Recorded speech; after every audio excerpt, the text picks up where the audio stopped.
বর্ডারে কত টাকা প্রয়োজন হয়? অনেকে কিন্তু জিজ্ঞাসা করছেন যে বেনাপোল বর্ডার দিয়ে যদি আমরা ভারতে প্রবেশ করি তাহলে বর্ডারে কত টাকা প্রয়োজন হয়।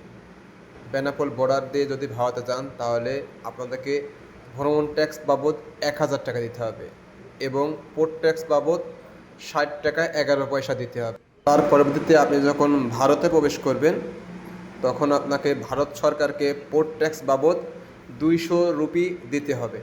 যদি আপনার কাছে রুপি না থাকে তাহলে আপনি ৩০০ বাংলা টাকা দিবেন।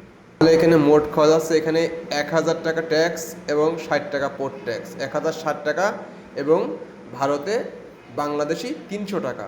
মোটমাট আপনাদেরকে খরচ হচ্ছে ১,৩৬০ টাকা। এইটা হলো বেনাপোল বর্ডারে যদি আপনি ভারতে প্রবেশ করেন তাহলে এই টাকাটা আপনাকে গভর্নমেন্টকে দিতে হবে অবশ্যই। সে যে দেশের পাসপোর্টই হোক না কেন আপনাকে এই টাকাটা ব্যাংকে অবশ্যই দিতে হবে, দিয়ে রিসিভ নিয়ে তার পরবর্তীতে কিন্তু আপনি ভারতে প্রবেশ করতে পারবেন। অনেকে জিজ্ঞাসা করছেন যে ভাই মেডিকেল ভিসায় যদি আমি ভারতে যাই তাহলে আমাকে ইমিগ্রেশনে কি কি কাগজ প্রয়োজন হতে পারে। এখানে তেমন কোনো কাগজ মেডিকেলের জন্য প্রয়োজন হয় না। শুধুমাত্র আপনাকে এই যে কাগজগুলো বললাম একটু আগে, যে খরচগুলো, এটা বাদে শুধুমাত্র অ্যাপার্টমেন্ট লেটারটা বেশি আপনাকে নিতে হবে। শুধুমাত্র একটি কাগজে এক্সট্রা লাগে, সেটা হলো মেডিকেল অ্যাপার্টমেন্ট লেটার। যে লেটারটা দিয়ে আপনি ডাক্তার দেখাবেন সেই লেটারটা অবশ্যই আপনার সঙ্গে করে নিয়ে আসবেন।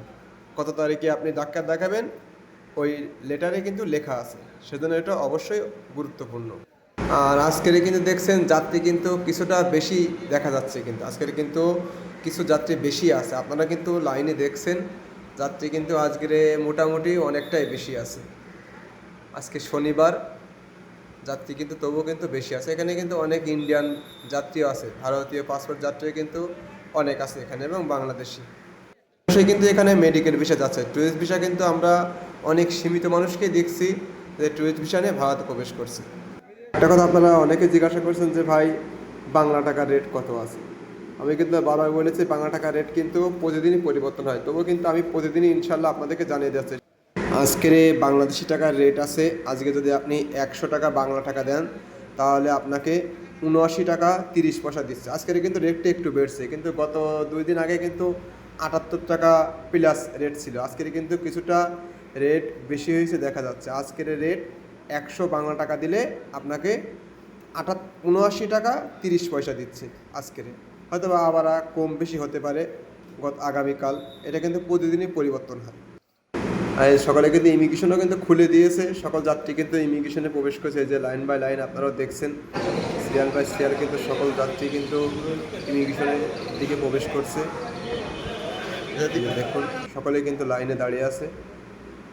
আর এটা যখন ফার্স্ট সকালবেলা বর্ডার খোলার আগে যাত্রীরা যখন দাঁড়িয়েছিল তখন কিন্তু ভিডিওটা করছিলাম। এই যে যাত্রীগুলো কিন্তু তখন সকালে অপেক্ষায় দাঁড়িয়েছিল বর্ডার খোলার আগে, কিন্তু এই যে সকালে কিন্তু এখানে আগে থেকে এসে কিন্তু লাইনে দাঁড়িয়ে থাকে।